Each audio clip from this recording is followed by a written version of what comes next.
I'm Daria, co-founder, chief customer officer at Salesroom. We're an AI-powered video conferencing platform for salespeople. So essentially, we replace Zoom, Meets, or Teams with a much more personalized experience. Yeah. We transcribe conversation in real time. We extract intelligence, and we're sort of like a GPS system telling salespeople how they can do better. Founded the company about 2.5 years ago. Before that, was an investor at a growth stage fund called Ox. Before that, did an MBA, worked with a few startups as an intern, and way before that, I was one of the first sales hires for Dropbox in Dublin. Awesome. Great to have you here. So tell us, what does Salesroom actually do? Like, what does the technology offer? Great question. So we combine essentially WebRTC, which is the protocol for video conferencing, real-time transcription, and machine learning to give salespeople the best chances to succeed in the virtual environment. So one part of it is, we're obviously here. It's nice. It's relaxed. I know you. It would be quite different if our first interaction was virtual. So the company was born essentially kind of during COVID because I was working at a fund. All of our companies have massively downgraded their expectations for the year. And part of it was because, the inbound sales team, the junior guys were doing fine. But your very senior $1 million quarter a year salespeople, they just didn't know what to do because their whole motion was based on meeting people in person, building relationships. So that was basically the inspiration. But at the same time, it was clear that this world is over. My personal belief is that climate change is going to kill business travel because when flights cost as much as they should cost, you're going to think 5 times before you go to see someone. And so but also, people are more productive, more efficient when they don't have to travel. Yeah. And so we wanted to build a system that is essentially the storefront of the modern account executive, where you can express your personality, bring your brand, and really make buyers relax and foster more productive conversations. And on the other hand, virtual conversations you can utilize intelligence like you cannot in in-person meetings. So we, as I said, transcribe in real time. We understand sales conversations because that's the only thing we do. And based on your particular framework, we can give salesperson advice as they go. So for example, very basic things like, hey, you're talking too fast, people don't understand you, or you're using language that makes you feel less confident in front of the buyer, down to more complicated things. It's like, oh, there's an objection there. Use this talk track to overcome that. And we obviously integrate with CRMs and just make the whole experience very nice and seamless for our users. Awesome. Tell me about the funding journey, because you guys had a pretty successful raise. When was that and how much? Yeah, so we started officially in February 2021. Obviously, there's a lot that goes in before you make it official. And so my co-founder Roy is a repeat entrepreneur. I met him through one of the companies we backed with the fund. And so on the one hand, I think our advantages were that Roy had a successful business before. I've been working for 10 years in tech companies, so had also a bit of a network. Now, our disadvantage was that we didn't have a technical co-founder per se. So Roy, in his previous role, he was an engineer. He then moved into product and go-to-market. I'm a salesperson through and through. So we were in quite a peculiar position where we did a ton of research on the space. We knew everyone who's tried to do what we were trying to do, what other approaches are doing, what people are doing. So we had probably 100 hours of potential interviews with people in the field. And this was pre-building? Yes, this was before a single line of code was built. Pre-incorporation? Yeah, this was ideation. On nights and weekends. Next to our day jobs, I do not want to be doing that again ever in my life. Yeah. And also here, for example, I'm not a fan of people who preach entrepreneurship because I think it's not a science. It's a very practical. It's something you cannot learn this from books. But there was this one article from, I believe, Chris Dixon at A16Z, who said that there's 2 types of founders they like. They're the people who iterate very fast. So people who literally like test multiple things every week, they're very quick at building things. And people who have navigated the idea maze. And what that means is that you are so deep into a certain area that you basically have figured things out, you know everything, and those are the types of people that they'd like to back. And we were definitely more on the idea maze side because we didn't have any technical co-founder.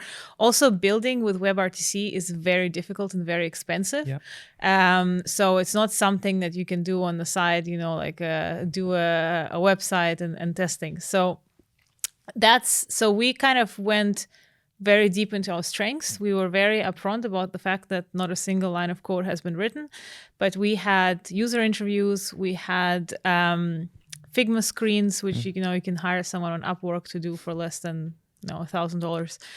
And we went into fundraising with this, and that was basically so. Also, fun fact, I'm Russian, my co-founder is Jewish. Neither of us celebrate Christmas. We sent our first deck out on the 23rd of December. We did not get many responses, understandably. But we did get some in mid-January. And so we raised about 1.3 million in pre-seed round.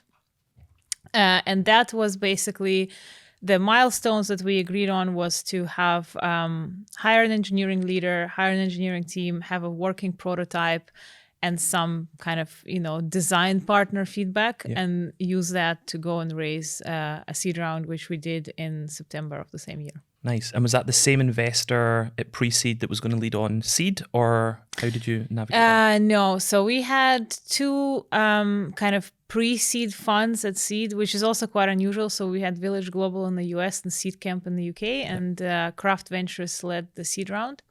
I don't think it's usual for the same fund to lead two rounds because in a way you're like upmarking your own portfolio, which LPs don't really. I think there's just a lot of conflict of interest if you do something like that. Nice. And the total raised? Was close to 9 million. Okay. Across the two rounds. Awesome. And what stage is the business at now?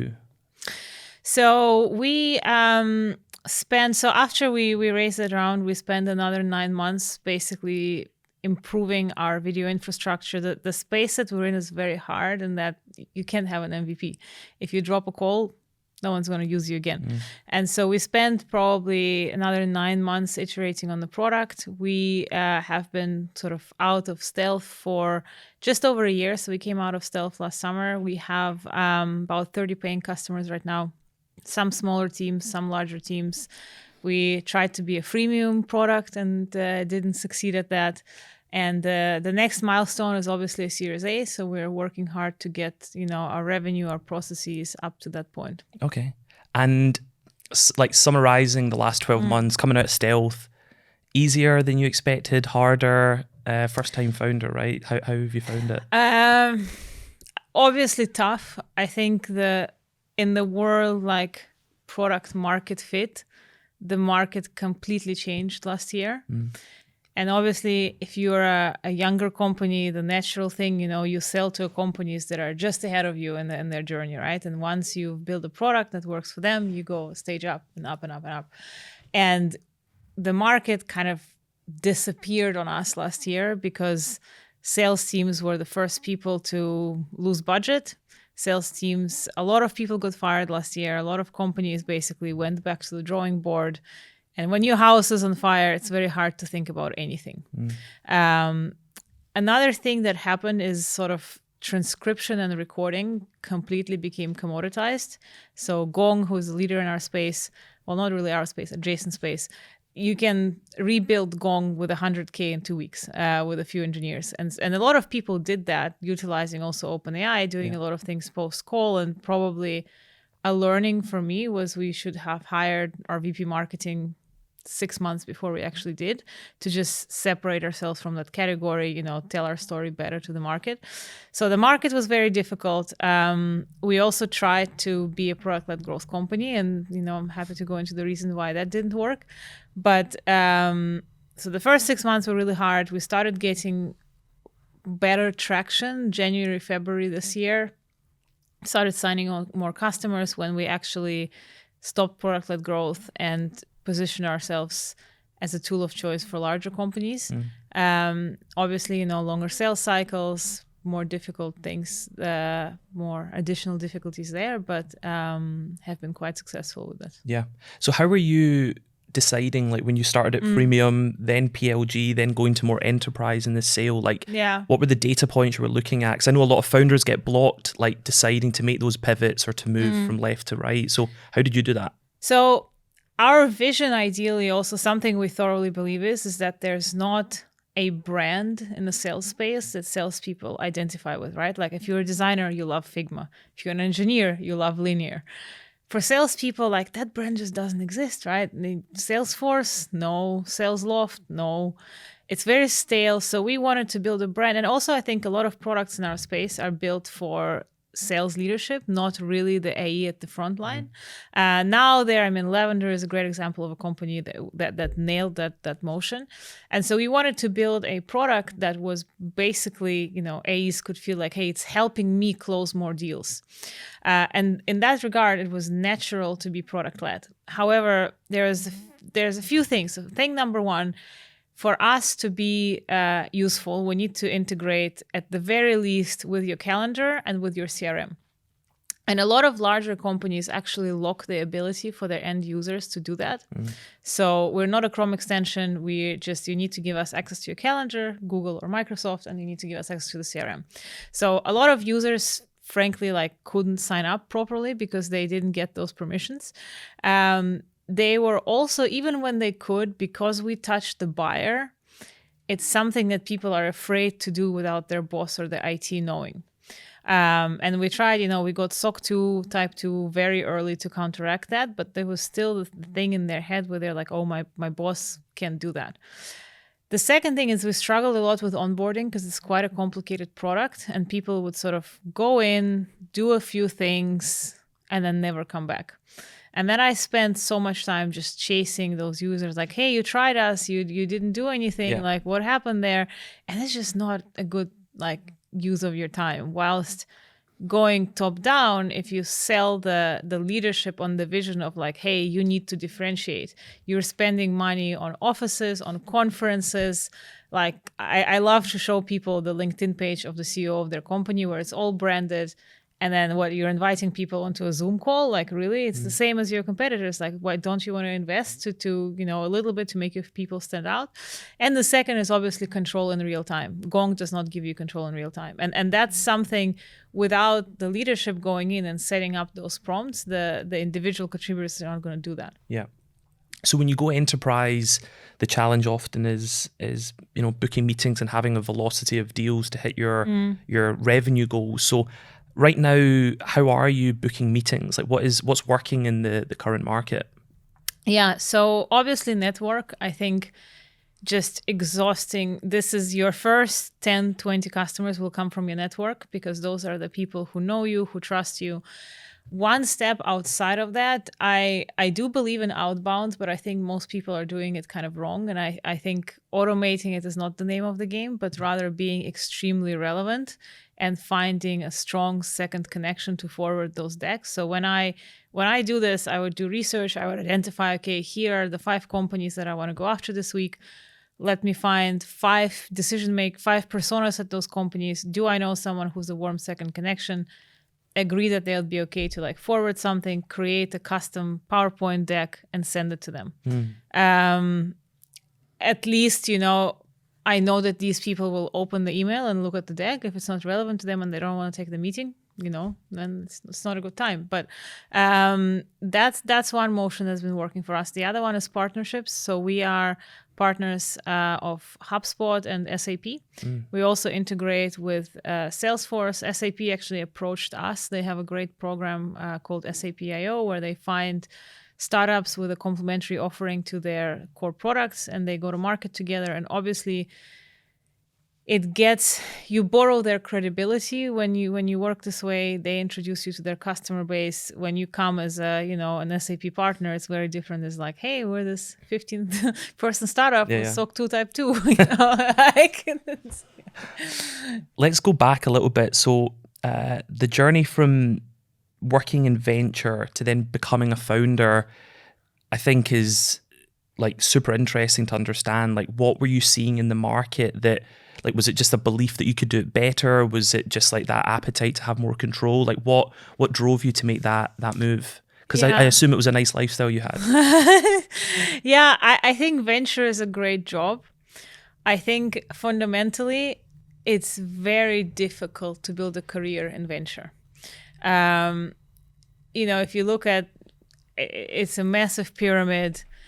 And also the job by itself, right? Like if you take away the access that you can almost talk to anyone and, approach anyone and you get to learn a lot, you're a salesperson, right? and more often than not, you're actually an SDR because you don't make any decisions. The partners do. I was working with a really nice group of people, but in the end of the day, like after 2-3 years, it does become a bit repetitive. And you either need to be like absolutely fanatical about venture, which I wasn't, or it sort of becomes like, did I see myself doing this for the next 10-20 years? Yeah. I don't know. And I also think like if you are actually a very big mistake and why a lot of operators don't do well in ventures because they see something and it's like, oh, what I could do with this company. But the thing is, you're not doing anything with this company. If you as a venture investor assume that you can go out and run a business, like you won't be successful because you have to have a portfolio approach to it. And I was a little bit itching to kind of get my hands dirty and really see a little bit more of my personal impact as I knew that before. And the second thing is I am a very macro, big picture thinker. And for me, in 2020, I thought the video was really at this crossroads where if you look at all other fundamental technology, like I'd like to use voice and file sync and share as an example. So voice, Skype came around. They were the first ones to solve this voice over IP audio. And for a while, they were the best game in town. And now if you look at how that developed, like it's a commodity and it's all about what you build on top of it. And Discord looks different to Clubhouse, looks different to FaceTime audio. But those are built on the same technology. Same thing happened with Dropbox and file sync and share. And in 2013, when I started working there, Google Drive was often losing your files. Dropbox was the only company that could do that. But now if you look at your iPhone home screen, probably every second app has some form of this cloud sync and share in it. And so I looked at video, I looked at how we were using this much more in this just short span of, a few weeks, everything changed. And I didn't see the world coming back. And it was clear to me that video was going to become a commodity and you could build exciting, interesting things on top of it. And that's, and I didn't see anyone doing it in the sales space. So. Yeah. But then what about like being able to find a founder? Because I know you talk a lot about how important that was in your journey, but for a lot of people I meet, it's a big blocker to move, to build your own business. So like what were some of the learnings from there and how it came about? So I think I'm a big proponent of founding a co-founder. I think doing it alone is unnecessarily hard. And it's just, I think employees fundamentally have a very different risk appetite and risk equation. And that's, a friend of mine summarized it really well when he was like, when your business fails and as a founder, like it's your vision that failed, right? If you're an employee for a business that fails, you get a new job, which is, you can obviously do that as a founder, but it's a very different, like, it's very different calculus, right? If you have a bad quarter, like trust me, all your employees are updating their CVs. As a founder, you just commit it in a totally different way. And so for me, it was just a happy coincidence that I met Roy around the same time as I was thinking about all those things, and it sort of things came together very nicely at the right time. There's a lot of different schools of thought about it. Some people say, hey, you can only work with someone with whom you've worked before. But then there's also things like, Entrepreneur First and other incubators that put people together. Probably had I not found Roy, would I have done one of those things? Maybe. But I think you really need to know that person well before you go into business with them. Yeah. And what kind of advice would you have, like, to try and understand that person and realize if it is someone you want to be on a journey with for like 10 years plus? It's a good question. I think so I also did this program called On Deck Founders, as I was, kind of thinking about, what sort of business do I want to do, being more exposed. And they actually have a questionnaire of like 100 questions that you should discuss with the person you potentially want to work with. But I think like nothing prepares you for knowing, like you can, when you think about something in theory versus when that situation arises, how you behave is very different. You don't know how you're going to react, right?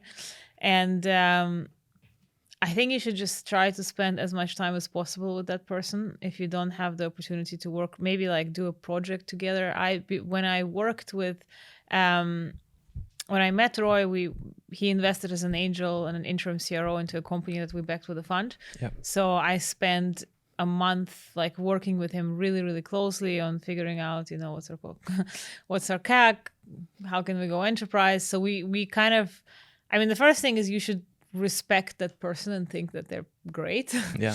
And second, just communicate really well. Like, can you be, I think people have very different styles. Like we're both incredibly direct. Yeah. We can give each other direct feedback and know that nothing will be taken personally. For others, it's not like that. And I think you should be aligned on what kind of company you want to build. This is someone looking to do something for a few years, get acquired and leave, or are you really in it for the long term? And those are all things that I think should be talked about before. Yeah. And I know that for you, like it was important to be part of something that could really change like behavior and the way that, salespeople or organizations do video conferencing. And I think you previously mentioned that came from some of the learnings at Dropbox. What was so important about that for you in thinking about building the business with Roy? Like once you got aligned together, like how you wanted to build a very, very big company? One, we both respect the sales profession a lot. I think sales is an incredibly rewarding job. I wish, especially in Europe, more people knew how much money you can make in sales if you're actually good at it. I think it's a job where it's actually, I think, one of the few jobs where you can make a lot of money as an individual contributor. Like some of the enterprise salespeople make more than RepView constantly publishes companies where people make more than $1 million a year. Tell me another job where you can make $1 million a year as an individual contributor. It doesn't exist. And it was very sad to me that the perception of sales and like the reality, there is such a big gap. So I knew I wanted to do something in that market. The second thing, I think specifically with Roy, we just like, Roy is he's very product focused leader, and he also likes video games. And he's like, why is the experience of going on a video call so boring, right? Well, so you can, in some of the early sketches that we showed the designer, he had a screenshot of like Fortnite and being like, hey, I have my life. I don't know, maybe I'm describing it wrong because I never played Fortnite, but he's like, I have my life's there, my weapons here, and this is how it should be on a sales call. I should have all my collateral right there. I should feel in real time, how's the other person feeling about what I'm saying, and really like envision virtual meetings as a category on itself rather than as like a poor substitution for in-person meetings. And I really like that vision. And I think you gotta be, you can't be risk averse if you're doing something like this, because the more wild your vision, the higher the chances that you're gonna fail. And I think it's sort of aligned with my risk appetite at that point in my life. And so there you go. We went into it. Nice. So if you were to think about, 2.5 years since you founded the business, and if you were to be, critical of maybe some of the decisions that you made, like what you could have done better, what would some of those be? Because I know like a lot of founders feel that those issues or those mistakes are super significant in the moment, but on reflection, like what were some that you guys have made? We spent a lot of money very quickly. And part of it was the environment that we were in. I think, in 2021, there was this, if you wanted to attract and retain people, you had to have a fancy offsite every 3 months, you don't. But you also do not need to hire a head of people when you're a team of 10. I think it's a lot of it was in the market, like, it's tough to not listen to what's going on around you and kind of keep your own cool head. But you know what? we all get carried away. I think if I could go back, I would basically just hoard everything like a hawk, and but then, you know, if we did that, maybe we wouldn't have been able to hire the team that we have, right? So it's easy also to be critical. The second thing, I think, with hiring, it's very important to, your first 10 people should be people who've worked for other startups before, because if they didn't, it's easy to fall in love with the idea of what a startup is without knowing the reality of it. And if you can't deal with the uncertainty, if you constantly fear, you're not going to give your best for it, right? And you're not going to be pragmatic in how you build or do your job. So that's probably the second learning, is to just be very critical of who you hire. And even if someone, you know, if one person on paper is slightly better than the other, but the other has more startup experience, I would go for the person with startup experience. Why do you think that's so important? Because I think managing your mental state is important. And I mean, how many startups usually have less than 2 years of cash runway, right? Because when you raise money, it's usually for like a year and a half, 2 years. And I think for some people, probably for the majority of people, it's very hard when there's no stability for you on the horizon. And that, you know, also it's hard, like my co-founders speak a lot about this, like, lack of winning. So when you haven't been, how do you keep yourself motivated when you haven't been winning much lately? And I think that is something that is, it's very difficult, and some people naturally are better than others, but at least you know that if they've worked for a startup before, they know what they're getting themselves into. Yeah. You hadn't worked in a startup before in this degree. So like, how do you mentally stay, you know, upbeat and positive, or is it hard? Yeah, I mean, I think, so I have worked for Dropbox, which wasn't a startup, but we were opening up the European. So on the being secure for the salary part, of course, the company was incredibly well funded. Yeah. But on the lack of winning side, like, we had weeks where everything was shit. We had weeks where, you know, certain markets wouldn't work or certain things wouldn't convert. So I knew that feeling of, like, you work for something and you don't see a reward right away, even though Dropbox was a massively successful company. I also, when I was doing my MBA, I spent, you know, I worked almost all the time, full time, as I did the MBA. And first I was with a small startup called Tifosi. They are now actually a very big boutique investment bank for football clubs.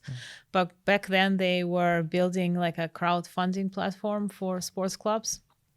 And so that company was like, 7-8 people, and I helped them a bit with the Salesforce admin and product. But that was kind of one experience. And then my whole second year of the SBA, I was with a company called Touch Surgery, which got acquired by Medtronic in the health tech space. It's sort of a chief of staff to the COO.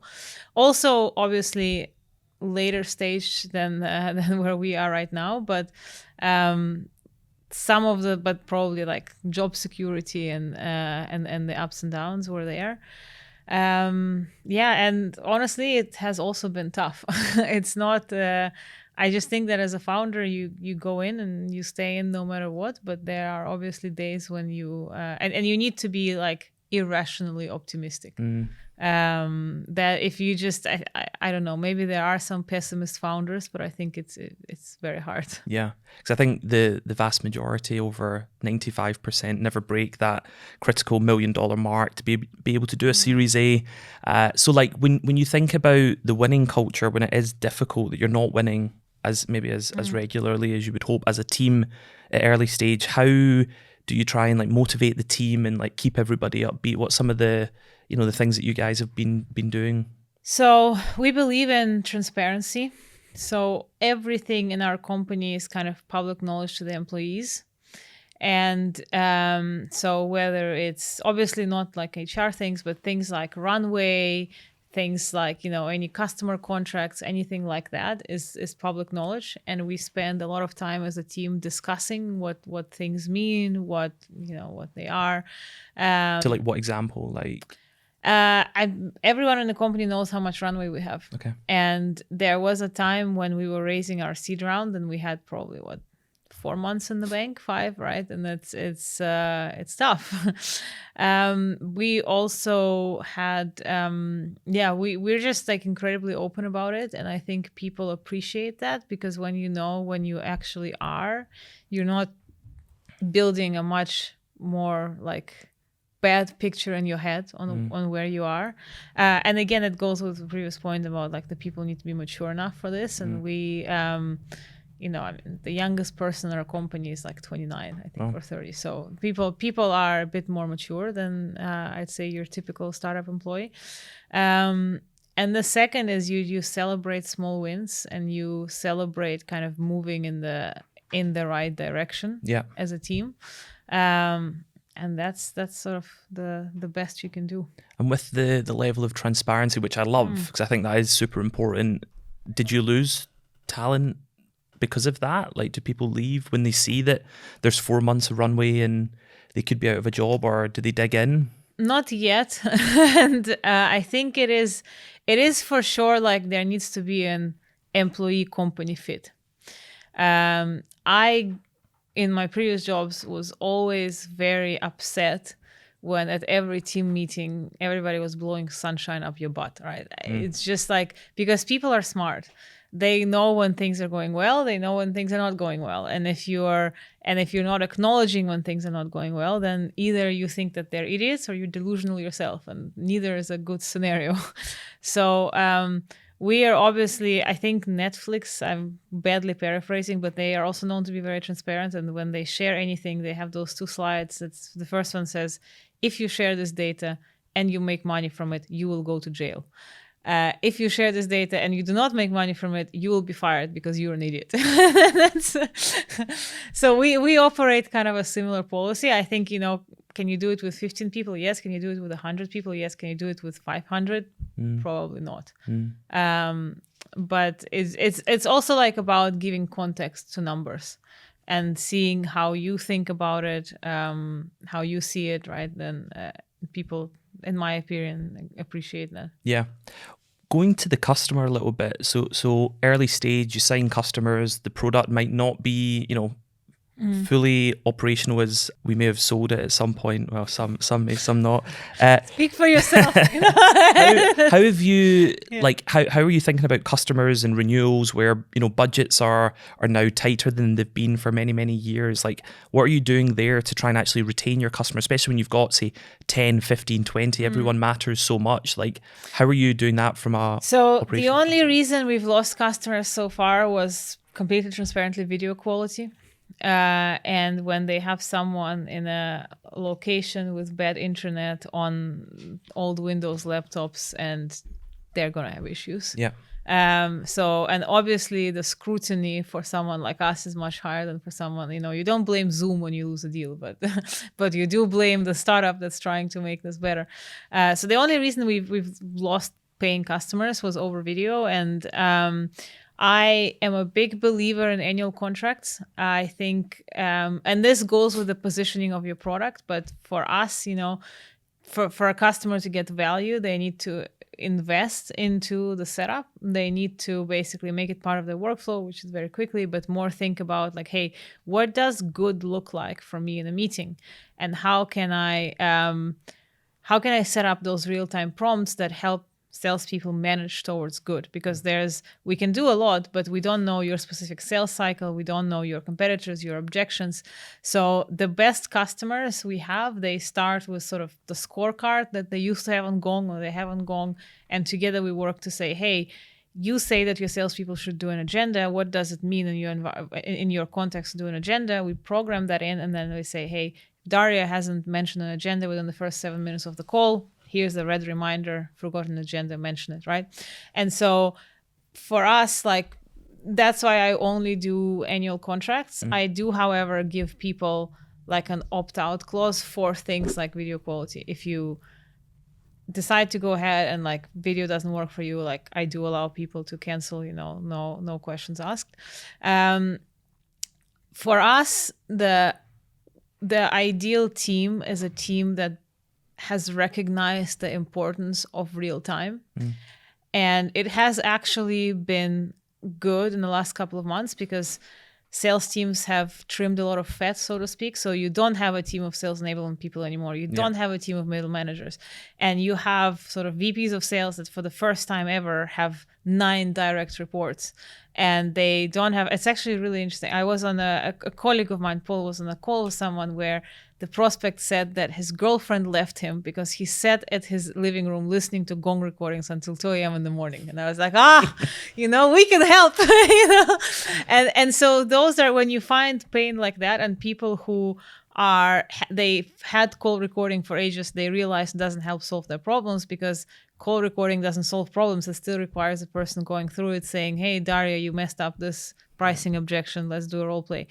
And so when we get people who buy into this view of seeing the world, they tend to get a lot of value from the product. In that case, budget isn't really a concern because that justifies the ROI. Okay.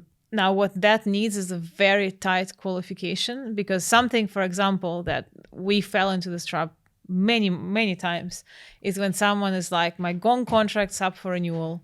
I heard you guys are similar and I know you're cheaper. Let's talk. And I have yet to win any one of those deals, because what happens in the end is they take a quote from you, they bring it to Gong, and Gong will discount to match.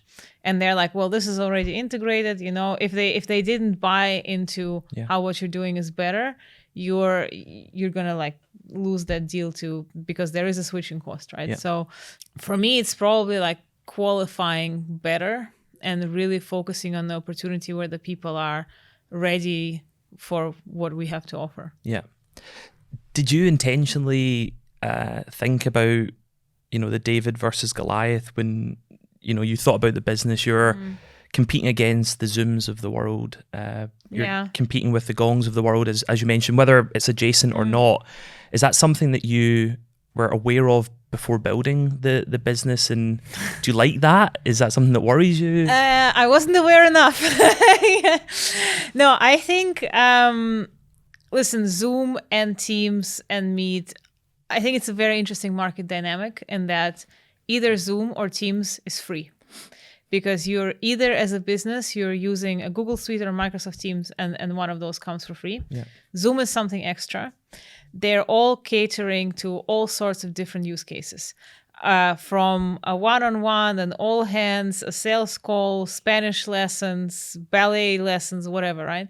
And because they are so vertical, they will never be as good for a specific use case, regardless of what they say, right? Because it comes down to focus. It comes down to, what it's actually, it comes down to solving problems for one very specific audience. Now, what I didn't know enough about is how hard it is to still do video that works, especially because we're in browser. So, and we don't do any downloads, anything like that. And every time Google Chrome does an update, it loses camera, mic, and screen sharing permissions from Apple, because Apple doesn't like Google. And things like, there are some people out there still on Safari 11, and if your buyer is someone that you can't really control, right? So it's those things that we have invested a lot of time and energy, and we're getting better and better every day. But there is always an edge case somewhere where it doesn't work as well as expected. Now, Gong is very interesting because I love this company. I think they have done something phenomenal in that they changed perception of recording from something that happens in the call center to something that's acceptable to do in a B2B environment. I think they're an absolute innovator. The sales space is better with Gong in it than without it. What I don't like is the 25 companies copying Gong and reducing all our margins, but that's a different conversation altogether. And we're not really directly competing with them in that we sort of, let me put it this way, I'd rather be competing with Zoom than I do with Gong, because Gong executes very well, and it's a sales company. Could they start doing what we're doing?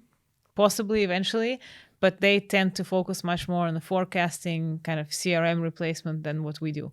What I think, though, I would have done differently is gone a lot more into storytelling and kind of category creation earlier on. And hired someone who is really good at that, as we now do with Stephanie, rather than trying to do it ourselves. And when you say category definition, what do you mean? Just create, for us, I call it life enablement. It's basically when you're doing things in real time. So when this course course correcting in real time and using intelligence for sales in real time, and this specific video, right? That's rather than, I think we struggle to explain to the market what we were for the first 6-7 months of selling. Yeah. You mentioned that at the start you maybe overspent. What is the team structure now in the sales team? Like, how are you? I know you said you're winning deals. How many people are working with you? So it's me, my co-founder, and we have a guy called Paul over in San Francisco. So it's 3 people. Kind of everyone is selling. For me, it's probably 75% of my time. For my co-founder, it's 50%. But I think for us, it comes with the territory that you can't. Don't trust a sales company where the founder is not selling because, and then Paul is obviously full-time. We now have a head of marketing as well. We have a number of sort of like consultants, people who help with lead gen. But we tried to work with outsourced SDRs for a while, which wasn't really successful for us. So with that small team, we just focus on larger deals, and that's how we make the unit level economics work. No SDRs internally? No. And roughly how many new meetings can you generate with that structure in a week? Between 5 and 10. Okay. But those are all, ideally a customer for us is someone with a sales team of 20 plus. Yeah.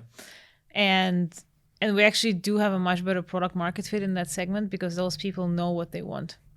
If you're a startup without a sales playbook, you don't know what good looks like, right? You're still testing those things, and that's so we can't really help you manage your call for that. I guess the plans moving forward with SDR, are you thinking about humans? Are you thinking about AI? Are you using AI currently to build pipeline at all? Not really. I think we do a lot of our generation happens around like conferences. And I actually think like conference outreach is something that worked really, really well for us. You're like, hey, you're at HubSpot Inbound. Let's meet. I believe in being very relevant with the outreach because, you can automate, but there are people who believe that the SDR role will be completely replaced by AI. Yeah. I actually think to generate meetings in this environment, you have to go a little bit against what everyone else is doing. Because if you just automate, there's no way to stand out, right? Everyone's using the same models for it. Yes, you can use AI to like, hey, summarize me this 10K. What are the priorities of this company? You can use AI to say, hey, like go on, like who is this company competing with? Like more in the research, not really in the outreach. Where I believe there is a lot of, like my philosophy is that timing is super important in sales, more so than any other factor. Is just like, is it a good time for them? Yes or no? And staying top of mind with people is super important. So I'm actually playing around with a lot of ideas of like, I do a little newsletter to people in my pipeline once a month. Yeah. Because chances are, they're thinking about it and they see your email and it delivers value to them. So you sort of stay in touch this way.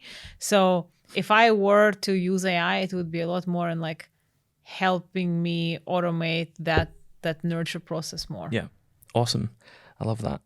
Okay. Final question. So if you were to give like one bit of advice to early stage founders that are struggling right now to build revenue, to hit their goals, and they might be running out of cash or they might not have cash and they're fully bootstrapped, like what do you think they should be doing now that maybe is different to what they could have done 2 years ago when the market was very buoyant? Like what would be that key bit of advice you would give? So this is actually something that I learned in VC, and this is something that a partner, the very successful US fund, once told me. And he's like, when I analyze a business, I look at this company's customers and I look at their balance sheet. Are they fundamentally like a profitable business, yes or no? Because I think why a lot of SaaS businesses are suffering right now is that they build that revenue base of other VC funded SaaS companies that are also struggling.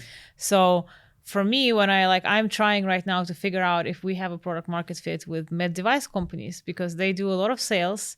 Some of it is face to face. They're trying to do more remotely for the same efficiency basis. I know very little about it, but I know that all these people have billions of dollars in free cash. and I think what my advice to founders would be to assess your product critically and see, are there still industries that are less affected than your typical, because in a way, B2B SaaS is an easy buyer. They are very innovative. We probably know those people. We can relate to them much more than we can to, purchasing department in a hospital. But I think B2B segment will continue to struggle for the years to come. And I think the businesses that will be unicorns tomorrow will be the companies that will figure out how they can sell their products to kind of more traditional, boring industries, the logos that no one would have put on their website 2 years ago. Yeah. How to attract them, how to, build a business for them and deliver value and reorient yourself towards that business model. Love it. Awesome. If people want to get in touch, how can they find you in the business? LinkedIn. We are very active on LinkedIn. We post a lot of sales tips on the Salesroom LinkedIn, and I share some things on the journey on my personal one. Love it. Thanks so much.